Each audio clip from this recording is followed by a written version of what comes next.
This episode is brought to you by the Sasquatch Flag Company. The Sasquatch Flag Company is a family-owned business in New England that builds hand-carved American flags from seasoned white pine. Each flag is hand-built and each star on the flag is hand-hammered and chiseled. No two flags are alike. They offer a variety of flag designs to honor the police, military, firefighters, dispatchers, and search and rescue personnel, to name a few. These stunning handmade flags look great in an office, a studio, the back porch, or above the fireplace mantle.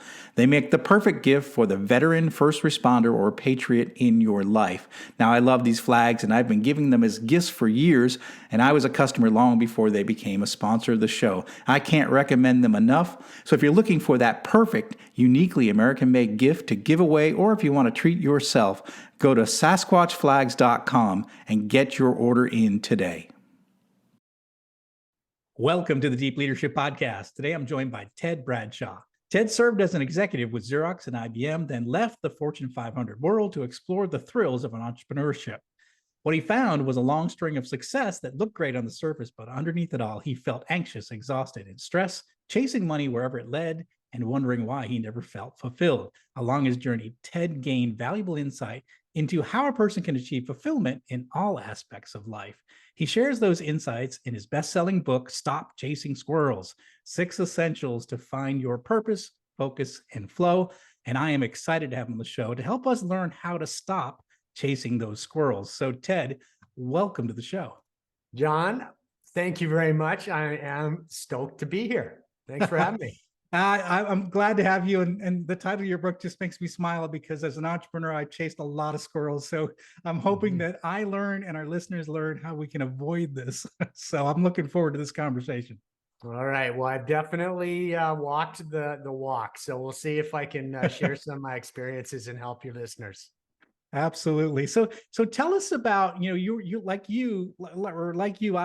worked in big companies for 22 years before I started my business. Sounds like you did the same thing, worked in big companies, and you started your business. Tell us a little bit about your entrepreneurial journey and how that led you to write this book, Stop Chasing Squirrels.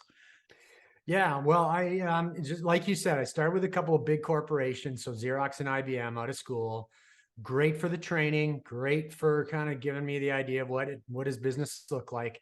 Didn't like the bureaucracy. So right away, that should have been a clue, that it's like, oh, really? We have to do it the same way, the same time, every time.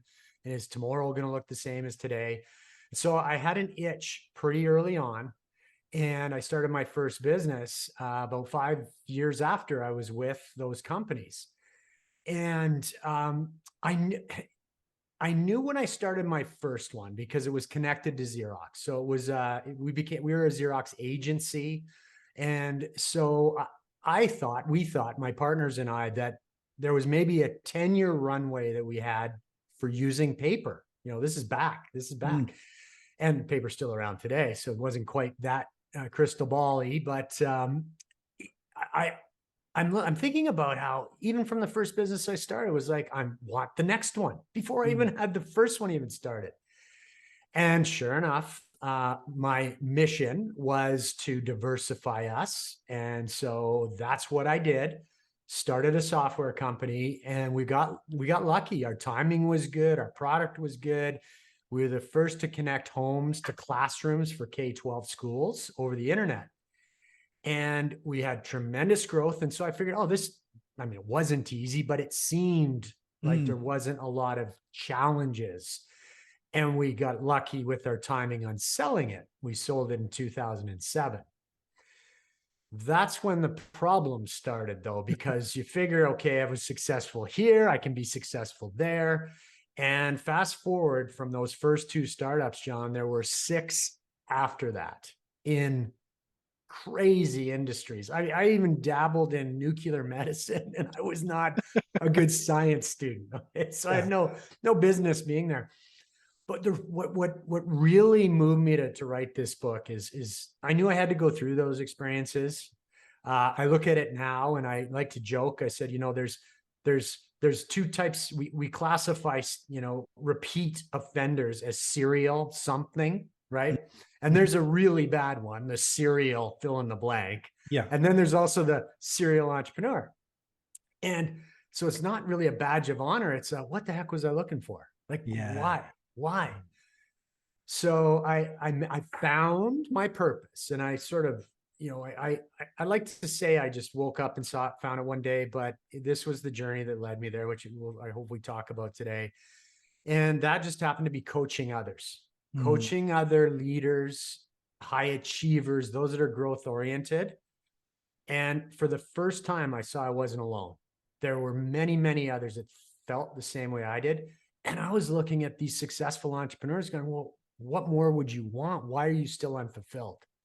And I thought, holy smokes, if I've experienced this, and almost 100% of the people I'm engaged with have experienced it, others must be. And so that's where I decided, said, everybody can find this purpose thing. It can be done. And so I figured I'm just going to get my thoughts out there and hopefully help someone else that might be struggling with this. I think it's great. I think it's great. So who's the book primarily for, and who do you think is going to benefit by reading it? This is shifting. Yeah. As the business owners and the entrepreneurs and your listeners will appreciate it. The tighter we can make our target market, the better, right? If we can speak to our audience. So I originally wrote it for these visionary entrepreneurs. So these 20 ideas a week type of people that just constantly have new ideas. So it was written for that person. Mm. Since the book's been released, though, I've been getting approached by, leadership team members that are maybe on a career trajectory up, and maybe they want to own their own business one day, or maybe they just want to grow within the business they're in. And I had this amazing conversation the other day with someone who told me his 20-year-old daughter has been seeing a therapist. Mm. And wow, they can't talk about what they say in the sessions, right? It's privileged. And he really wants to know because he wants to help her. Mm. And so we just started to talk about grounding, mental health, being okay with who you are. And so, John, I'm still working on who the ideal target for this is, but that's who I started writing it for. And now I just see it as someone that really feels like they want to achieve something in their life. Either they're a high achiever now, want to be one, or on their track to be one, but they've suffered from not feeling fulfilled or satisfied despite their successes. So that's who I'm hoping to reach. Interesting. Yeah, there's a big group of people. It is. It is. I'm gonna have to narrow it down one day, but it's a big target market for sure. It sure is. So where does the term chasing squirrels come from, and what are these squirrels that people are chasing? So there's two places that I saw this in action, and the first one was watching my 7-year-olds, and we were playing soccer in the backyard. And we had this, intense, at least I had this intense game going on with my 7-year-old. And so we're engaged in this. And literally a squirrel went bounding out from under a tree, and it stopped my son, Spencer, dead in his tracks. Literally, and he's a competitive kid. So for him to abandon the net, right, and risk getting scored on, and literally all his attention went to that squirrel. Mm-hmm. And it was instant. And that's the definition of chasing squirrels. Another one will pop out, same thing would happen, right? So there'd be all these squirrels jumping around, distracting them. Fast forward. So that was probably about 10 years, what was it now? 15 years ago now. About 5 years ago, I was sitting in a session. I coach leadership teams and entrepreneurs, and there's a visionary. And I learned that day to not sit visionaries where they're facing a window to the outside of any type. Yes. And because we'd be engaged in these it's his business. We'd be engaged in these conversations, and I could just see him starting to drift off. And there would be things going, like just cars driving by, birds flying by, completely distracted, frequently. And I said, that's it. I've seen this before. Where have I seen this before? Spencer chasing squirrels. Yeah. So that's where it came from. We got to stop chasing all these squirrels. It's funny because we actually had an employee one time that we worked with that we actually, his nickname was Squirrel. because he was distracted easily. And it's just funny that his nickname was Squirrel, and he knew it. Like everyone, he had a little brass squirrel sitting on his desk. I mean, it was like everyone called him Squirrel, you know, 'cause Yeah. he was Yeah. distracted easily, you know. Yeah, we know them when we see them, right? Like we Yeah, just yeah, we yeah, we, we know them when we see them, and we can all be distracted. And yeah. social media and the constant dopamine hits that we now get, notifications on our phone. Oh I yeah, mean, it's all working against us. Like yeah, even the most disciplined and focused, it's hard to fight our chemicals, right? It's hard to fight our biology. And yeah, when you get that little zap of dopamine when you check, ooh, what's the latest thing going on in Facebook? yeah, you know, yeah. Really nothing new, but it's new to you. And so and advertisers and marketers, they count on that. Mm, yeah, yeah. Yeah, absolutely. I think you're right. And that's the next question is, I was going to say is why do you think people in our society today are chasing squirrels and living without a purpose? And I think you've answered part of it, but we are distracted, and there's a lots of things that we can put our attention to. And so we don't work. And I'm assuming what you're going to say is that we don't work on the things that are really important, and we don't focus on a purpose because we can get distracted every day. Yeah. I mean, we could probably have a 3-hour discussion on this, John. Yeah. This is there are depths to this, and it crosses there's a couple of things I think going on right now. Certainly in more of the Western world, or advanced countries, where once your food is taken care of, and once your safety is taken care of, your money has been relatively easy to come by for most, the unemployment, all of the things that we've seen probably in the last 20 years in the Western world has been growth, growth, growth, more, more, more. And so what happens when no longer are we worried about where the next meal is coming from, or am I going to be, warm tonight when I'm sleeping? We start to look for things that are going to entertain us. Mhm. We start to look for, all right, well, I now what do I do? And so, of course, with the connections that now, the internet has made, we can get instant information about anything we want immediately. And we can see things that are going on the other side of the world that before there could be wars going on, there could be travesties going on. We weren't connected to it, right? Mhm. So we just sort of saw what was going on in our environment around us. And if we happen to have a decently safe and happy environment, that was our outlook on life. That was our worldview. Well, what's happened now that we have access to all of the potential injustices, Mhm. it can overwhelm us. And, we know what the news cycle is all about: keeping our attention, feeding us this stuff. We have to be, something really bad. If they can't even keep talking about it for 5 days, because by then we're moving on to the next thing. Yeah. So it's created this perpetual, there must be more.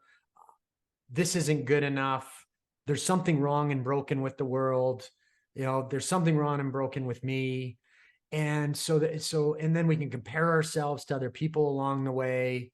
And I think the overload of information has been a huge cause of what we now can really, the feed, right? We can scroll forever. And and different opinions. You can be doing some research on one area, and literally, with the click of a mouse, get a 180 polar view on Yeah. it, Yeah. Yeah. right? And a lot of those voices aren't qualified in their opinions, and we don't know the difference between an opinion or something that might be based in fact. And so I think this is what's really started to lead us to not just that visionary entrepreneur that just has a bunch of ideas, but the overwhelm for, quite frankly, a lot of us when we're trying to decide, well, what's the right decision that I should be Mm. making right now? Yeah. Yeah. Yeah.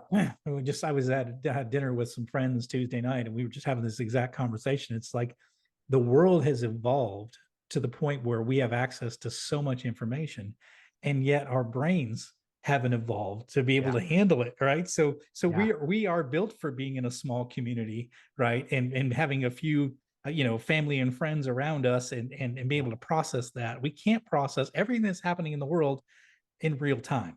I don't think No, our brains can handle it. we can't. We can't. And here's the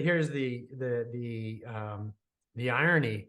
If you really look at some important stats, like let's say child mortality in developing countries, it's never been better. It's Mm, never been better. And by a lot of measures, the world is better. mm, We're in a safer world, generally yeah. speaking. More people are out of poverty. So there's a lot to celebrate. That's not what we hear about, though. No, no, not at all. Yeah, it's That's not really, what we hear about. yeah, Yeah. it's fascinating stuff. And I'm Mhm. really, and as a business person, I definitely feel that we can get distracted, and that's not good if we're trying to build a business, or we're trying to accomplish big things. If we're constantly chasing, squirrels, we're not going to ever get the big things done. And I think that's the challenge. And so I was going to ask you, how do we begin now to realize that it's happening within us, and how do we begin to stop chasing squirrels and get some focus in our lives? Well, I love what you said about the conversation you were having the other night, and how we're really designed to be community oriented with a relatively small group, Yeah, you yeah. know, to where we can actually connect. Mhm. Now, the benefit of being connected globally is that we can now find our people. They don't have to be in our neighborhood, Yes, yes. right? So Yeah. this is not defined by geography at all. And this is where the opportunity lies for those of us that have chased squirrels, have big ambitions. Well, no longer are we bound by our geography, or no longer are we necessarily bound by our education or bound by our experiences up until this point. We're able to sit back and take a look at where can we apply our best selves. And Mm, so what I write about in the book is we can have an exponential impact by going very, very deep and very narrow. So, and that deepness is really around purpose, as we've been talking about. mhm. And I pose a question. High achievers are often described as driven people. And if I asked you, John, would you describe yourself as someone who's driven? Yes. Yes. Yes. Everyone I talk to says that. You're Yes. obsessed. Yes. Okay. Yeah. Yeah. Yeah. And I'm guessing a lot of people on this show are driven Absolutely. people. Yes. Yeah. And I also am one of those. And as I write about in the book, that drivenness drove me to panic attacks, is what Mm, happened. yeah. And Yeah. the stress bucket is also something you were asked about, right? Yeah. Yeah. And you have a military background, and so you know this better than I do. But I'm thinking there's a difference between soldiers that can handle a certain level of pressure, and then soldiers that can handle another level of pressure. And Mm, then maybe the elite and the best of the best are the ones that find their way into situations where it's like, holy smokes, they need to have a huge capacity for stress. Is that fair? oh yeah, Yeah. very much Yeah. so. Yeah. Yeah, so we're born with a capacity for stress, and some of us that find their way into those elite groups that can put those talents and God-given talents to work have larger stress buckets, but nonetheless, they still have to find ways of emptying. Mm, For us mere mortals, we have to as well, yeah. right? And this is where exercise comes in. This is where eating well comes in. All the things that when life fills our stress buckets up, we're doing things to empty them. Because Yeah. if it gets too full and we're not emptying them, that's when the smallest thing can trigger us. Hmm. And so what I've defined is some of those things that fill our stress buckets up are negative drivers that we have been influenced by, that are affecting our decisions and maybe have been affecting the course of our lives in some extreme cases. And so I've identified 6 of these drivers. So guilt can be a driver, Hmm. things we did or didn't do, and we don't let go of that. Anger, resentment, make some decisions on things like that. Materialism, well, that's very self-explanatory. Constant need for approval, people pleasing. Many of Hmm. these achievers and visionaries are people pleasers. There's a jealousy or an envy factor here. And there's a fear factor to this. Things that have happened in our lives or we've seen happen that hold us back. And so if we really inspect those drivers and take a look at what negative aspects they may have led to in our life, we can choose now to create some awareness around, well, what if I chose a different way of being? And so I choose guided, John. And so I choose to be guided rather than driven. When we're guided, we make a choice of who we're following. We make a choice not to be driven, but we take control ourselves. Yeah. And the transformation that can occur, it's as simple as taking the opposite of one of those drivers and seeing what it looks like. And so, for example, the opposite of fear, one of the opposites is abundance. Yeah. And if we think about that in terms of replacing fear with abundance and now start to use that to give us the momentum to move forward, it gives us a healthier mindset. And so that's the first step in to identify purpose, is understand those drivers, many of them from your past. Mm-hmm. Yeah. That leads us to today. So all of those things that make you who you are today, and I call this the temperature check. So take an inventory of your talents, your experiences, what motivates you, your personality, and your strengths.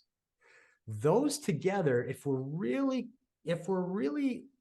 honest with ourselves and we take a look at what those are, we may not be in the right seat in our organization or in our life to take full advantage of those things. Yeah. And so that's the second part of purpose, is get really clear on that taking that temperature check. The go forward piece. This is where we all should be optimistic, because we can, regardless of what's happened up until this point, good, bad, or otherwise, we can set the intention for the future. And so I call this the getting really clear on what it is you should be doing and why you're doing it. And I use a tool called the why clarifier. And it's just simply getting really clear on what your core values are, your personal values. What are your priorities truly? If you say you're about family, are you working 80 hours a week? And really question that. Yeah. What is your legacy going to be? Your eulogy, what's being said? Think that through, right? When it's all said and done, probably isn't about the nice house or the car. Not at all. What message are you confident enough to be able to stand at the highest mountaintop and scream out because you know it's the right message and you feel it? And then, of course, like you and I talked about, I'm still working on my community, but who's your community? Who are you going to serve? Yeah. And so those are some of the questions in the why clarifier. So what I try to explain in the book is take an inventory of those things, stuff all that in your backpack, start the journey. You're going to overpack. Just know that going in. But as you move towards that purpose, you'll start to see what you don't need anymore, what you can start stripping out of the backpack. And rather than purpose becoming wider and wider and wider and larger, it actually becomes more concentrated. And the more concentrated it becomes, the simpler it is for you to know when you're inside of it or working towards it, and the bigger impact you're going to have. You have an exponential impact when you can have that concentrated effect. And so those are some of the tools that I teach on how to get really clear on just exactly why are you here and where you want to go. I really like that. And I think, if I look at my life, one of the things I've been able to do is find my purpose. And when I have, and that's what I was going to ask you, when people do find their purpose and when they do spend the time and do the exercise and they narrow down where, what it is they've been placed on this earth to do, and they find that purpose, what's it like for them? What's the transformation mentally and physically to the person that finds their purpose and is working to achieve that purpose on a daily basis? That's a great question. And there's a handful of things that come to mind. Let me just pick three.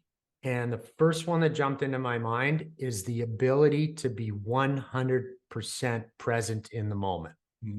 Yeah. When you're in your purpose, and just like we're talking right now, and I can tell even with you right now, there's nothing else. You shared with me the nice grill you had earlier today. Yes. Yeah. I'm not getting the sense you're thinking, I wish I was at the grill right now. No. Right? or thinking about what's going to happen in 15 minutes. Yeah. We can be 100% present. When we're present, we notice things.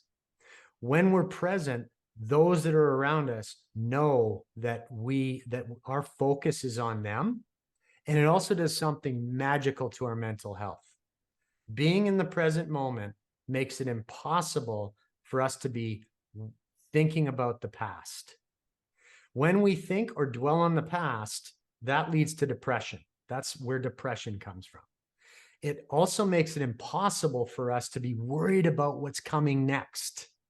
Yeah. Because that leads to anxiety. So that's probably the biggest benefit of purpose. Present moment, it allows you to strip depression and anxiety away. This probably the second thing that comes to mind for me, John, is it's where you will have the highest impact on those around you. You will start to see that people appreciate the actions you take, the words that you speak. It resonates with them. That will literally say, wow, thank you. That really helped me. Whatever it is you do. Mm-hmm. So you really get this sense that you're helping others, and you'll feel good because of that. And you know you're in the right place. Yeah. And then the third benefit, I would say that it just really allows us to make choices in our life that give us the best chance for moving forward. And not because we can guarantee the best choice every time, but when we make our choices, our decisions, big or small, with our purpose in mind, no matter what the outcome of that decision is, we're going to feel aligned with it. It's very hard to feel a regret or I shouldn't have done that. It changes the lens from shouldn't have, regret, to what can I learn from that? How will I do it differently next time? But you continue to move forward. So those are probably the three most that's super powerful. If you've got that going on in your life, and you're going to feel a lot better about going to bed at night, that you feel like you're on mission. And even like you said, even if you make a mistake, it's more like, okay, what can I learn from it, versus like a regret that you're doing something that is not aligned with your purpose, and you wasted a day or you wasted a month chasing a squirrel, right? And versus doing what your mission is. Yes. One thing I want to ask you is, you mentioned physical health in terms of health and fitness as being a part of that. And I just wanted to have you, talk a little bit more about that. What's the importance of health and fitness in the world, in the world which we're talking about, as far as chasing squirrels and having focus? How does that help us as leaders be more effective? Yeah. Well, again, there's a lot going on here. And so when we talk about that, that fitness level, I look at that in three ways. There's physical, there's mental, and there's spiritual. Yeah. And so we have to be fit in those areas.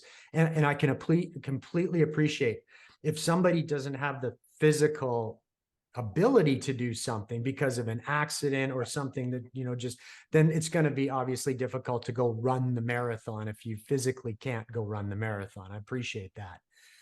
But when we can be our best and work towards tending, and I call them the 6 essentials: the mind, the body, soul, nutrition, money, and relationships. Yep. Specifically speaking, with respect to the body, if we just simply look at the physical side of it, when we are physically strong, when we have, and this doesn't mean you have to run marathons. This could literally be going for a walk. Yeah. But taking care of our physical body, I've had some back problems. And I've been a pretty active guy all my life, and likely due to some of that activity. And there was a time where it was really starting to have an effect mentally. And it was starting to lead to me being less than my best self.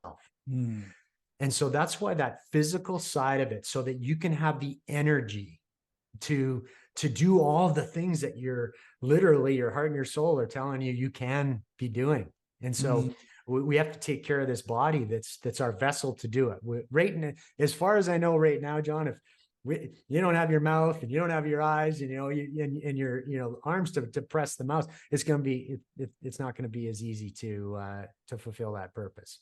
But again, caveat being, if somebody doesn't have those capabilities, channeling that through the other talents and God-given attributes that they have, obviously is relevant for them.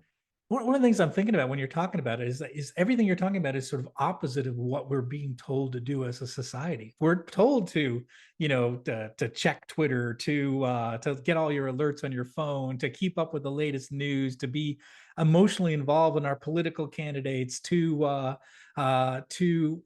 eat whatever we want and to drink whatever we want, and just live life to the fullest with no regard. And what you're saying is probably the best way to stay focused and be on mission is to do the opposite, is to sort of take away those distractions, is to focus on your mental health, your physical health, your spiritual health. And this is sort of like opposite of what we're being told is what we should be doing. It's interesting that just listening to you, I'm seeing sort of the opposite of what we're faced with in society today.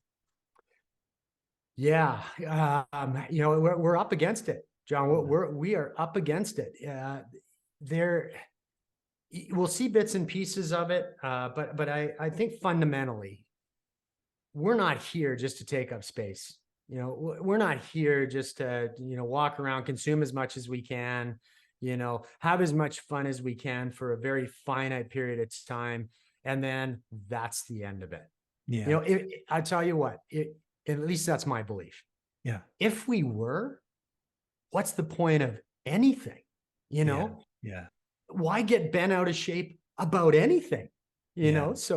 So clearly there's something else going on, because people are getting bent out of shape, and the level of discourse that's not positive, and it's hurtful, and the way, and here's my guilty admission, and I'm not gonna tip my hat to which end of the political spectrum I'm on, but there was a time that I watched some Fox News, and I pulled myself away from it for about a year. Okay.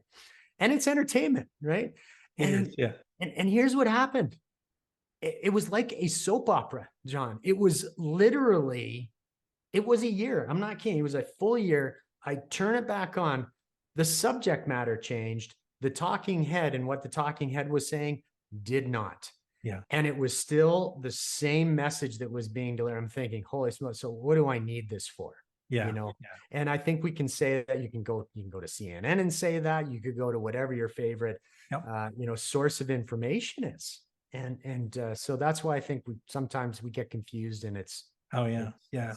I mean, just speaking for myself, I unplugged from politics before Trump became president, just because it was a crazy election cycle, and I just unplugged, and I've been unplugged ever since. So, I'm working on 6 years now or whatever. Oh, good for you. Boy, it's a great feeling. Like, I don't like, people tell me something, oh, you should be upset about this. I'm like, I'm not. It doesn't affect my mission. And so I'm not worried about it. I'll pay attention to things that might, some geopolitical things, some banking things, some financial things that may affect what I'm trying to do in the world. But I'm not going to let myself get angry about something that happened in Florida or in California, and who's to blame and all that. I don't care about that. It's not part of my mission. Right. And can you imagine if everybody had that, we need to be informed, right? Let's not stick our head in the sand and pretend things aren't going on. Can you imagine? It wouldn't matter where someone came from, yes, it's going to they'll be affected by their experiences, their environment. But if we take this open mind, and I think one of the reasons why you're able to do this, John, why you're able to disconnect is, as you've identified, you're clear on your purpose. You're clear on your mission. Yeah. And it gives you that filter and that lens. In other words, you don't need these other distractions. And this is what great leaders do. They do very well. Great leaders create openings for people to follow. Right? They say, this is what we need. This is where we need to go. Now you're filling that opening with your purpose. So you have something to put in there. for a large part of the population that has not yet done this work and is wandering aimless, they're the ones, unfortunately, that are the easiest pickings, because smart people out there know, media knows how to create an opening. They know what to fill it with, Yeah. right? They at least give somebody something to get passionate about, even if they're Uh, not sure why they're passionate about it. yeah. Oh, that's so powerful. I love that. They find the opening. So close that opening with your purpose. And Yeah. you don't have room for Yeah. that. And I Yeah. love Fill that. it with your purpose. Fill it with your purpose. I Yeah. love that. So what final message would you like to leave to the people listening into this conversation? Well, John, there's no doubt you've got very successful people listening to this. And they're also likely possibly not feeling as fulfilled or satisfied as they could be. And if they're looking around and their life, and by all sense and measures, they can check the boxes on this has been pretty good, but they're still feeling a little bit of a gap, I would just encourage them to just start just doing some of that deeper work on being aware of some of those drivers. Like, are there still some things that are maybe influencing their decisions? Get clear on where are their hearts telling them they should be, and where should they be applying their best selves, and set that intention for the future that will not only benefit them, but will benefit those around them. And boy, if we could get all 8 billion of us doing that, John, problems solved.